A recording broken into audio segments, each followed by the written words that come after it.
सबसे पहले तो इस मीटिंग में उपस्थित हर एक व्यक्ति का मैं तहे दिल से नमन करती हूँ। बहुत बहुत शुक्रिया जो आपने अपनी इतनी बिजी स्केड्यूल में से समय निकालकर इस मीटिंग को अटेंड करना सही समझा।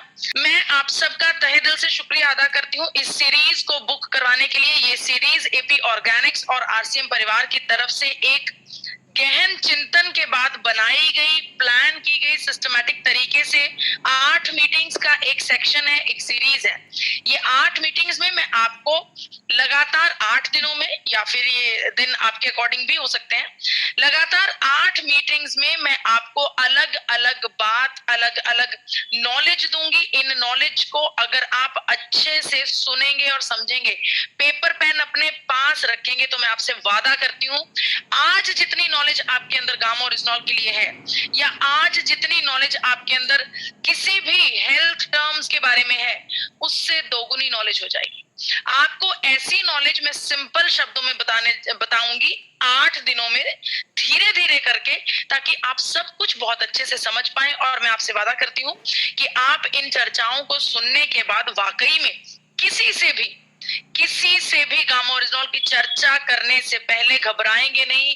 आपको अपने ऊपर कोई डाउट नहीं होगा, क्योंकि मैं आपको ऐसी ऐसी बातें आपके सामने रखने जा रही हूँ, टेक्निक्स के जरिए, आपको फैक्ट्स के जरिए मैं आपको ये नॉलेज देने वाली। इस सीरीज का आज डे 1 है। चलिए डे 1 की शुरुआत करते हैं। नमस्कार साथियों, मेरा नाम दिव्या है, मैं आपकी अपनी हेल्थ गार्ड एक्सपर्ट हूँ। आज चर्चा करते हैं डे 1 की। बेहद इंपॉर्टेंट डे 1। पहले दिन हम ये समझेंगे कि किस प्रकार से गामा ओरिजिनॉल हेल्दी हृदय के लिए, एक स्वास्थ्य हार्ट के लिए सबसे ज्यादा जरूरी है। अरे वाह, आप कहेंगे ये क्या ऑक्टोपस आ गया। देखिए, ये ऑक्टोपस मैंने जानबूझकर स्लाइड की शुरुआत में लगाया है, मीटिंग की शुरुआत में लगाया है। शायद आप लोगों को नहीं पता होगा, ऑक्टोपस के पास 3 दिल होते हैं। 3। हमारे पास कितने हैं? मात्र 1। तो ऑक्टोपस अपने हृदय के लिए रिस्क ले सकता है, लेकिन हम नहीं ले सकते। हमारे पास सिर्फ एक ही दिल है, हमें उस दिल का ध्यान रखना होगा। वो जो दिल जब से हमने जन्म लिया है, हमारी मृत्यु तक हमारा साथ देता है, लगातार पंप करता रहता है। हमारे दिल की सेहत कब खराब होती है? हमारे दिल की सेहत तब खराब होती है जब हमारे दिल का जो काम है, ब्लड सर्कुलेशन का काम है, वो सर्कुलेशन के काम में अड़चन आने लगती है। जैसा कि आप आपके सामने इस पिक्चर में देख रहे हैं, ये जो पीले रंग का सब्सटेंस नजर आ रहा है, ये कोलेस्ट्रोल है। लाल रंग का सब्सटेंस आपका रक्त है, आपका ब्लड है। जब ये कोलेस्ट्रोल हमारी धमनियों में जरूरत से ज्यादा जगह ले लेता है, जरूरत से ज्यादा जम जाता है, तो ब्लड सर्कुलेशन को होने में दिक्कत होती है। हमारे हृदय को अलग अलग ऑर्गन्स के पास ब्लड को पहुंचाने में समस्या होती है।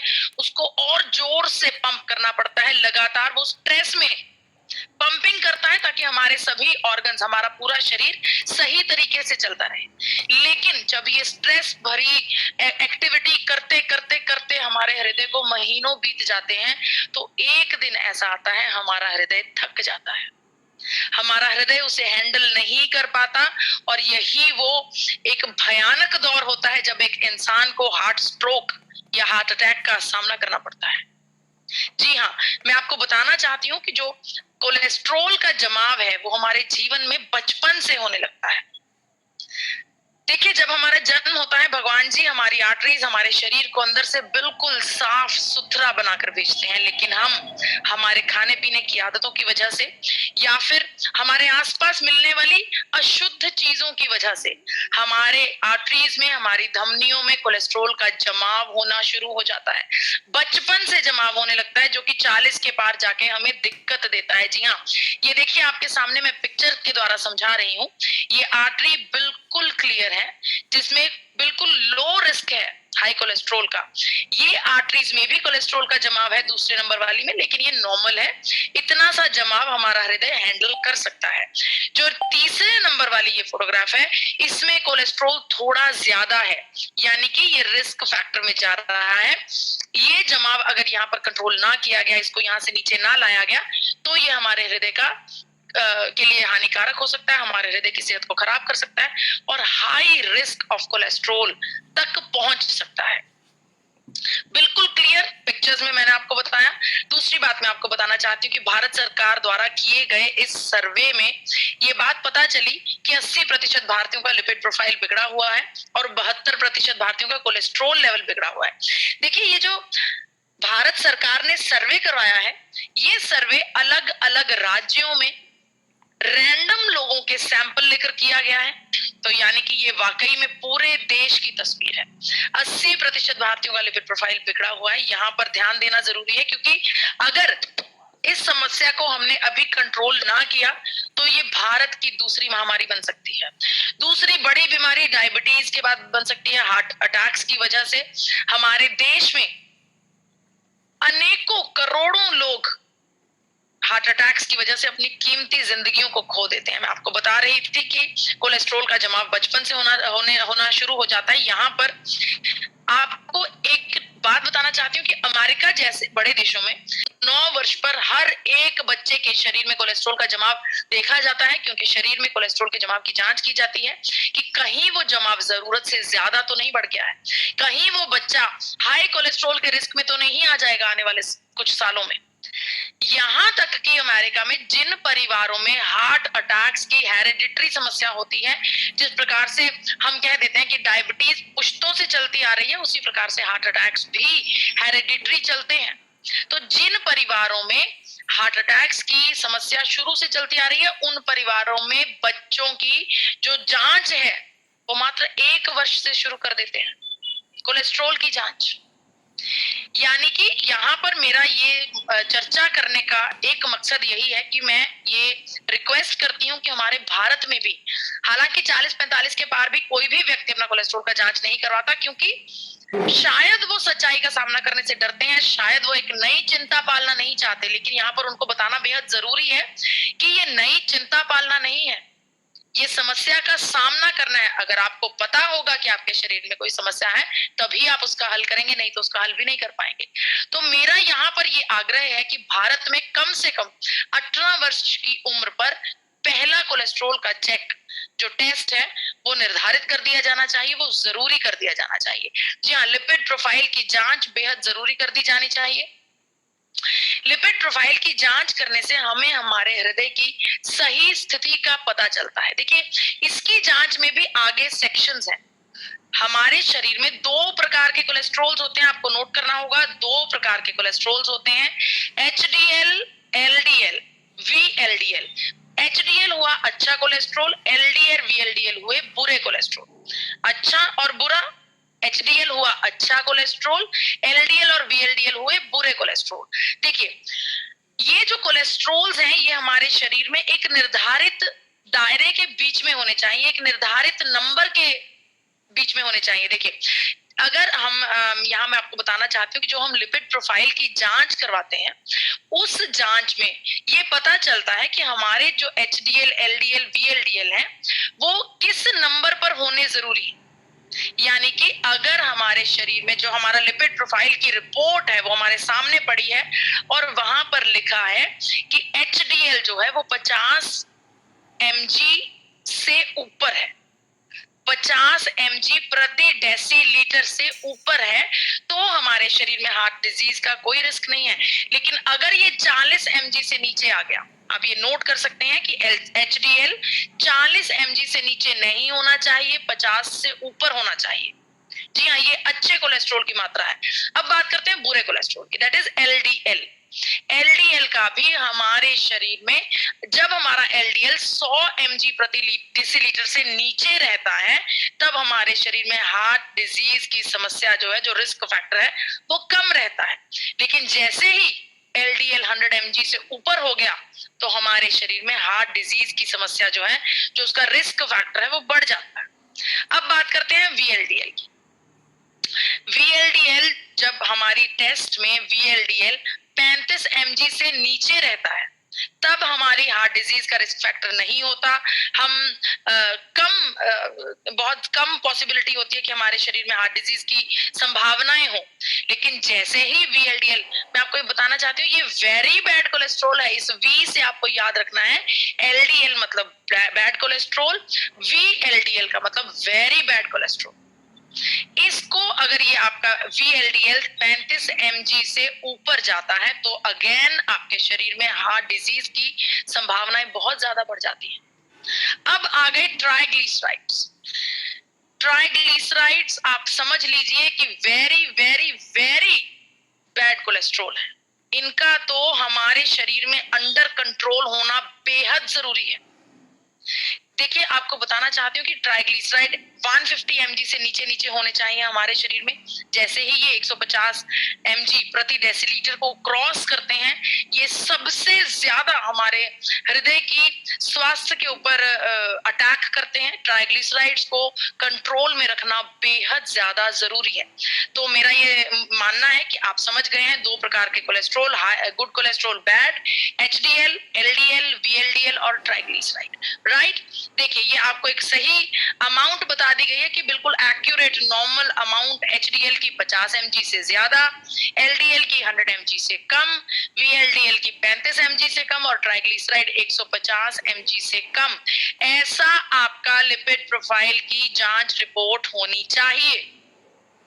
आप अगर चाहें तो आप अपना लिपिड प्रोफाइल जांच कर सकते हैं। आप इसका स्क्रीनशॉट ले सकते हैं। स्क्रीनशॉट लेकर आप अपनी रिपोर्ट को इसके साथ मैच कर सकते हैं। इसके अलावा अगर आप और डिटेल में जानकारी, हालांकि मैं कोशिश कर रही हूँ कि आपको सब कुछ बहुत अच्छे तरीके से समझाने की कोशिश कर रही हूँ, लेकिन इसमें अगर आप और अच्छे से समझना चाहते हैं, अगर आप और अच्छे से अपनी रिपोर्ट्स को पढ़ना चाहते हैं, कोलेस्ट्रॉल को प्रॉपर एक पढ़ाई की तरह पढ़ना चाहते हैं, तो आप डायटिशियन ईशा वशिष्ठ जी की इस वीडियो को जरूर देखिए, ऑल अबाउट कोलेस्ट्रॉल। इस वीडियो को देखने के बाद आपको कोलेस्ट्रॉल के और भी अनेकों फैक्ट्स पता लगेंगे। जी हाँ, तो आप ये बात समझ गए हैं, क्योंकि 80% लोगों का कोलेस्ट्रॉल लेवल बहुत ज्यादा बिगड़ा हुआ है। तो तकरीबन हर एक भारतीय हाई कोलेस्ट्रॉल के रिस्क पर है। हर एक भारतीय के जीवन में कोलेस्ट्रॉल का जमाव जरूरत से ज्यादा हो चुका है। यहाँ पर मैं आपको बताना चाहती हूँ कि हमारे भारत में ये 2020 का आंकड़ा है जो आपके सामने है। स्टैटिन नाम की दवाई का इस्तेमाल किया जाता है। जिनके परिवारों में कोलेस्ट्रॉल के मरीज होंगे या जिनके परिवारों में हार्ट डिजीज से रिलेटेड कोई सदस्य होंगे, वो स्टैटिन नाम की दवाई को जरूर जानते होंगे। स्टैटिन नाम की दवाई या फिर स्टैटिन के कॉम्बिनेशंस वाली दवाइयों का अगर मैं मात्र 2020 का आंकड़ा बताऊं, फाइनेंशियल ईयर का, तो 3,466 करोड़ रुपए की स्टैटिन बिकी मात्र भारत में। 3,466 करोड़। सोचिए कितने करोड़ों लोग हृदय रोग से ग्रस्त हैं और कितने करोड़ों लोग इस स्टैटिन नाम की दवाई का सेवन कर रहे हैं। ये स्टैटिन हमारे शरीर में अनेकों दुष्प्रभाव देती है, जिसके मेन दुष्प्रभाव आपके सामने मैं बता सकती हूँ। किडनी को डैमेज कर देता है, मसल्स को। देखिए, मैं आपको बताना चाहती हूँ कि जब बाहर देशों में स्टैटिन प्रिस्क्राइब की जाती है तो डॉक्टर्स वहां पर बैठे मरीज को ये बात बताते हैं कि स्टैटिन का इस्तेमाल करने से कोलेस्ट्रॉल जरूर कम हो जाएगा, लेकिन तुम्हारी किडनी पर प्रभाव पड़ सकता है, तुम्हारा मसल डैमेज हो सकता है, मेमोरी लॉस भी हो सकती है, यहाँ तक कि हाई रिस्क ऑफ डायबिटीज हो सकता है। प्रेस्क्राइब करते वक्त डॉक्टर्स इस बात को बताते हैं, ये प्रिकॉशंस और ये वार्निंग्स बताते हैं, लेकिन वहीं पर भारत में ये दवाई 3,466 करोड़ रुपए का काम कर रही है।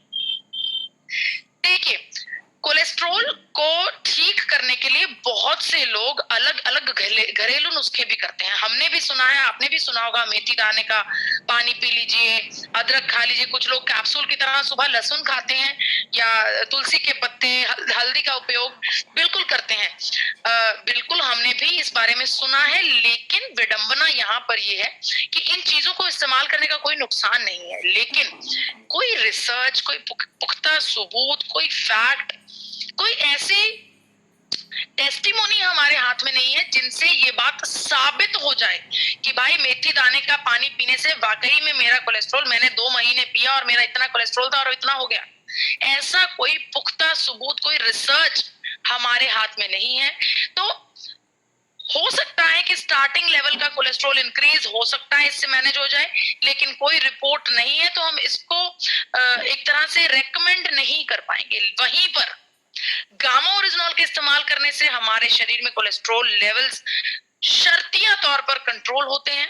इस बात के अलग अलग पुख्ता सबूत मैं आपको बताने जा रही हूँ, अलग अलग चीजें दिखाने जा रही हूँ। देखिए ये रिसर्च पेपर है जिसमें स्टैटिन के साथ गामा ओरिजिनॉल को कंपेयर किया गया। इस रिसर्च में क्लियर लिखा है कि गामा ओरिजिनॉल और स्टैटिन दोनों इक्विवेलेंट एफिकेसी के साथ कोलेस्ट्रॉल लेवल को कंट्रोल करते हैं, यानी कि दोनों का हमारे शरीर में कोलेस्ट्रॉल को कंट्रोल करने का जो सिस्टम है वो एक्यूरेट है, बिल्कुल सेम है। लेकिन दोनों में एक बड़ा फर्क है, बहुत बड़ा फर्क। वो बड़ा फर्क ये है कि स्टैटिन हमारे शरीर पर अनेकों दुष्प्रभाव करती है, वहीं पर ये बात साबित हो गई है, साइंटिफिकली प्रूवन हो चुकी है कि गामा ओरिजिनॉल हमारे शरीर में कोई भी दुष्प्रभाव नहीं करता। इसके अलावा देखिए गामा ओरिजिनॉल हमारे शरीर में बेहद खूबसूरत मैकेनिज्म के जरिए कोलेस्ट्रॉल को कंट्रोल करता है, एक सिस्टमैटिक तरीके से चलता है। अलग अलग रिसर्च पेपर्स हमें इस बात की पुष्टि करती हैं कि गामा ओरिजिनॉल वाकई में हमारे शरीर में कोलेस्ट्रॉल लेवल्स को कंट्रोल करने के लिए एक बेहद इफेक्टिव और बेहद नेचुरल प्रोडक्ट है। यहाँ पर अलग अलग रिसर्च पेपर्स में हम देख पा रहे हैं कि किस प्रकार से कार्डियोवैस्कुलर ट्रीटमेंट्स में गामा ओरिजिनॉल का इस्तेमाल किया गया। इसके अलावा हमारे शरीर में अलग अलग समस्याओं को गामा ओरिजिनॉल के साथ ठीक किया गया है, जिसके ये सबूत आपके सामने ये अलग अलग रिसर्च पेपर्स हैं। वेट रिडक्शन में गामा ओरिजिनॉल का इस्तेमाल किया, लिपिड प्रोफाइल को अप्रोप्रिएट करने में इस्तेमाल किया गया। इसके अलावा कार्डियोवैस्कुलर न्यूरोसिस में भी गामा ओरिजिनॉल का इस्तेमाल किया गया। कार्डियोवैस्कुलर न्यूरोसिस के बारे में भी मैं आपको बताना चाहती हूँ। कार्डियोवैस्कुलर से हम समझते हैं हमारे हृदय की समस्या, हृदय की मसल्स की समस्या, कार्डियोवैस्कुलर। लेकिन न्यूरोसिस क्या? दिमागी समस्या। देखिए इसकी एग्जाम्पल मैं आपको इस रूप से दे सकती हूँ कि अगर किसी व्यक्ति का परिवार में हेरिडिटरी हार्ट अटैक्स की समस्या है या बीमारी है, गंभीर बीमारी, ये पुश्तों से चली आ रही है, तो कई बार क्या होता है उस परिवार के किसी सदस्य को कार्डियोवैस्कुलर न्यूरोसिस हो जाता है, यानी कि उनको कहीं ना कहीं मन में ये डर पैदा हो जाता है कि मुझे भी हार्ट अटैक आ जाएगा, मेरी भी इससे मृत्यु हो जाएगी। वो इस चीज से खुद ब खुद घबराने लगते हैं। कितनी बार ये होता है कि उनके सभी टेस्ट की जाते हैं, ईसीजी की जाती है, टीएमटी की जाती है, कोलेस्ट्रॉल जांच की जाती है, सब जांचें बिल्कुल सही होती हैं, लेकिन फिर भी उनको लगता है कि नहीं, मुझे सांस लेने में दिक्कत हो रही है, मुझे घबराहट हो रही है, मुझे लगता है मुझे हार्ट अटैक ना आ जाए। इसको कार्डियोवैस्कुलर न्यूरोसिस कहा जाता है। और ये जो रिसर्च आपके सामने है ये साबित कर रही है कि कार्डियोवैस्कुलर न्यूरोसिस को भी ट्रीटमेंट में भी गामा ओरिजिनॉल का सिग्निफिकेंट रोल देखा गया है। इसके अलावा इंटरनेशनल मार्केट में आप सब लोग जानते हैं कि गामा ओरिजिनॉल अलग अलग नामों से अलग अलग दावों के साथ बेचा जा रहा है। अलग अलग पैकिंग्स में आपके सामने दिखा रहे हैं जो इंटरनेशनली बेची जाती हैं। इंटरनेशनली जब बात की जाती है तो जापान जैसी बड़ी कंट्री ने गामा ओरिजिनॉल को एक नेचुरल मेडिसिन का नाम दिया है जो हमारे शरीर में कोलेस्ट्रॉल लेवल को कंट्रोल करती है। बताना चाहती हूँ कि जापान और अमेरिका दोनों देशों ने अपनी खास दवाइयों की सूची में गामा ओरिजिनॉल को जगह दी है। इसी प्रकार से यूनाइटेड स्टेट्स ऑफ अमेरिका का भी यही कहना है कि गामा ओरिजिनॉल एक हाइपोलिपिडेमिक एजेंट है जो कि हमारे शरीर में कोलेस्ट्रॉल लेवल्स को कंट्रोल करता है। और ये गामा ओरिजिनॉल 100% नेचुरल एक ऐसा एलिमेंट है जो हमारे शरीर में कोलेस्ट्रॉल को कंट्रोल करते वक्त कोई भी साइड इफेक्ट हमें नहीं देता। इसके अलावा अब भारत सरकार ने भी इस बात की पुष्टि कर दी है कि जी हाँ, गामा ओरिजिनॉल हमारे शरीर में हाई ब्लड कोलेस्ट्रॉल को कंट्रोल करता है। जी हाँ, अगर मैं आपको बात करूं तो टाइम्स ऑफ इंडिया में जो ये खबर छपी थी 80% भारतीयों का कोलेस्ट्रॉल लेवल बिगड़ा हुआ है, यहाँ पर एक चर्चा हुई जिसमें ये कहा गया कि कोई ऐसी जादुई गोली नहीं है जो हमारे शरीर में एचडीएल को इंक्रीज कर सके। दुनिया भर के साइंटिस्ट ने, डॉक्टर्स ने ये बात कही कि कोई भी ऐसी मैजिक पिल नहीं है जो हमारे शरीर में बुरे कोलेस्ट्रॉल को तो कंट्रोल कर सकती है दवाइयां, लेकिन अच्छे कोलेस्ट्रॉल को बढ़ाया नहीं जा सकता। तो इसके एंटी मैं आपको डॉक्टर प्रवीण चंद्रा से मिलाना चाहती हूँ। डॉक्टर प्रवीण चंद्रा के बारे में बता दूं, ये मेदांता हॉस्पिटल में एक बेहद एक्सपीरियंस्ड और बेहद एक्सपर्ट डॉक्टर हैं, हृदय रोग विशेषज्ञ हैं। डॉक्टर साहब को भारत सरकार ने पद्मश्री अवार्ड से नवाजा है। इस पद्मश्री अवार्ड को अर्जित करने वाले डॉक्टर प्रवीण चंद्रा जी ने द ट्रिब्यून में एक स्टेटमेंट दी, जिस स्टेटमेंट में डॉक्टर साहब ने क्लियर शब्दों में कहा कि गामा ओरिजिनॉल ना सिर्फ आपके बुरे कोलेस्ट्रॉल को कम करता है, बल्कि आपके शरीर में अच्छे कोलेस्ट्रॉल को बढ़ाता भी है। और यहाँ तक डॉक्टर साहब ने कहा कि अगर आप अपने शरीर में हार्ट अटैक की संभावनाओं को कम करना चाहते हैं तो आपको जल्द से जल्द गामा ओरिजिनॉल का उपयोग अपने जीवन में करना शुरू कर देना चाहिए। जी हाँ, ये स्टेटमेंट है एक पद्मश्री अवार्डी डॉक्टर की, इसके अलावा एम्स की डॉक्टर, जी हाँ, डॉक्टर स्वप्ना चतुर्वेदी का कहना है कि अपने शरीर में कोलेस्ट्रॉल और ट्राइग्लिसराइड लेवल्स को कंट्रोल करने के लिए, या फिर अगर कहीं ना कहीं आप वजन कम करना चाहते हैं, अपने मेटाबॉलिक रेट को इंक्रीज करना चाहते हैं, इसके लिए आपको रोजाना अपने भोजन में गामा ओरिजिनॉल का इस्तेमाल करना चाहिए। ये स्टेटमेंट भी डॉक्टर स्वप्ना चतुर्वेदी जी की द टाइम्स ऑफ इंडिया में छापी गई है और एक बड़े अस्पताल AIIMS, all India institute of medical sciences की तरफ से डॉक्टर स्वप्ना चतुर्वेदी, जो कि नई दिल्ली का एक बेहद बड़ा अस्पताल है। तो जी हाँ, यहाँ पर मैं साबित कर रही हूँ कि हर एक भारतीय का लिपिड प्रोफाइल बिगड़ा हुआ है। तो जो जापान की कंट्री कह रही है, अमेरिका की कंट्री कह रही है, स्टडीज कह रही हैं, डॉक्टर्स कह रहे हैं, तो जी हाँ, हर एक भारतीय को हाई कोलेस्ट्रोल के रिस्क से बचने के लिए, हर एक भारतीय को एक हेल्दी हृदय के लिए गामा ओरिजिनॉल की जरूरत है। यहाँ पर मैं आपको सुनाना चाहती हूँ डॉक्टर नीरज कुमार की चर्चा की। डॉक्टर नीरज कुमार जो कि एसोसिएट डायरेक्टर है मैक्स हॉस्पिटल गुड़गांव के, बेहद नामी किरामी हॉस्पिटल्स की चेन है मैक्स हॉस्पिटल्स, उसमें कार्डियोवेस्कुलर जो डिपार्टमेंट है उसके एसोसिएट डायरेक्टर हैं डॉक्टर नीरज। आइए सुनते हैं कि डॉक्टर नीरज क्या कह रहे हैं गामा ओरिजिनॉल के और हृदय रोग के संदर्भ में। by FSSCI as a nutraceutical and as an antioxidant which improves heart health and which lowers down lipid level.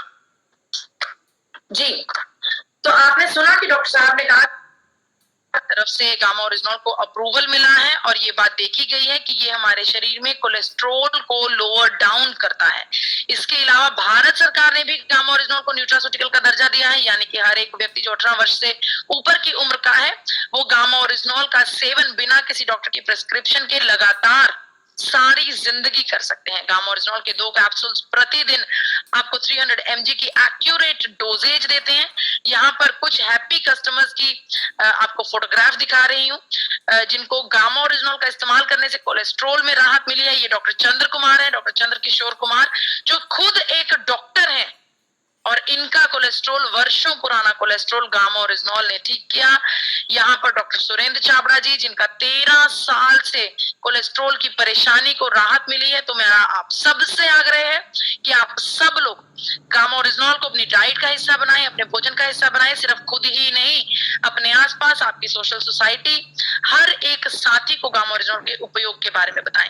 ये तो हुई एक न्यूट्रास्यूटिकल की चर्चा। इसके अलावा आपको कोलेस्ट्रॉल को कंट्रोल करने के लिए और भी कुछ चेंजेस करने होंगे, आपको जीवन में कुछ बदलाव करने होंगे। सबसे पहले बदलाव है आपको अपना कुकिंग ऑयल, सही कुकिंग ऑयल का चुनाव करना होगा।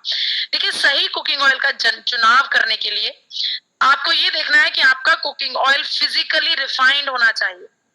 आपका कुकिंग ऑयल फिजिकली रिफाइंड होना चाहिए। फिजिकली रिफाइंड का मतलब उसको तैयार करते वक्त किसी भी केमिकल का इस्तेमाल ना किया गया। दूसरी बात, अगर वो physically refined oil rice bran oil है तो वो सबसे बेहतर ऑयल है। देखिए क्यों बेहतर है, क्योंकि ये हमारे शरीर में एक नेचुरल भगवान की देन है राइस ब्रान ऑयल, जो जिसके सारे फैट कॉम्पोजिशंस बिल्कुल एक्यूरेट अमाउंट में बने रहते हैं, एक्यूरेट अमाउंट में होते हैं कुदरती तरीके से। तो आपको आपका तेल फिजिकली रिफाइंड होना चाहिए और राइस ब्रान तेल होना चाहिए। मैं समझती हूँ कि आप सब लोग समझते हैं कि आपको हेल्थ गार्ड के ऑयल का इस्तेमाल करना है। दूसरी बात, आपको अपनी ईटिंग हैबिट्स चेंज करनी होगी।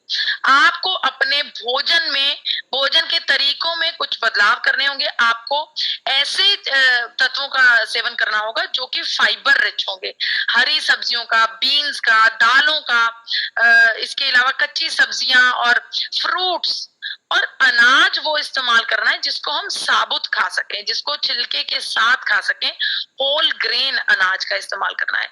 ऐसा करने से भी कोलेस्ट्रॉल लेवल्स कंट्रोल होता है। इसके अलावा आप एक्सरसाइज का इस्तेमाल कर सकते हैं। एक्सरसाइज के बारे में रिसर्च पेपर्स ये कहते हैं कि अगर आप मात्र अच्छे तरीके से एक्सरसाइज ही करते हैं, ये भी आपके अच्छे कोलेस्ट्रॉल को इंक्रीज करने में मदद करता है और बुरे कोलेस्ट्रॉल को कम करता है।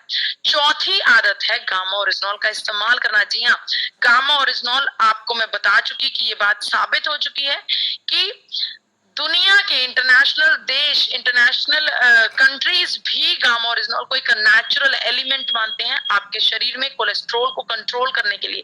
तो गामा ओरिजिनॉल का सेवन भी आपको जल्दी ही शुरू कर देना चाहिए। तो जी हाँ, हर एक भारतीय को अपने हेल्दी हृदय के लिए गामा ओरिजिनॉल की जरूरत है और गामा ओरिजिनॉल हर एक भारतीय की पहली जरूरत है।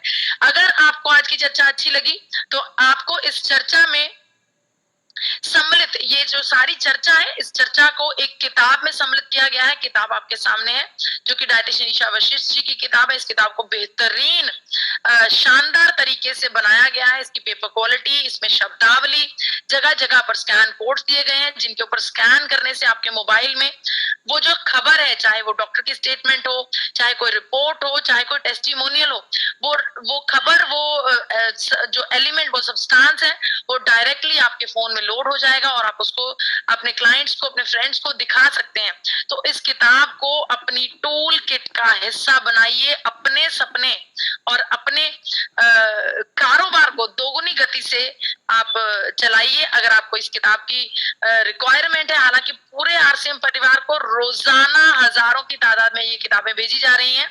आप भी अगर इसको अपने टूल किट में शामिल करना चाहते हैं तो स्क्रीन पर दिए हुए नंबर पर कॉल कर दीजिए 8847312706 और डे 2 के लिए तैयार रहिएगा। कल को डे 2 होगा हमारा, जिसमें मैं आपको बताऊंगी कि किस प्रकार से एंटीऑक्सीडेंट हमारे शरीर में, किस प्रकार से हमारे शरीर में हमारी मदद करती है और गामा ओरिजिनॉल किस प्रकार से हर एक भारतीय की जरूरत है।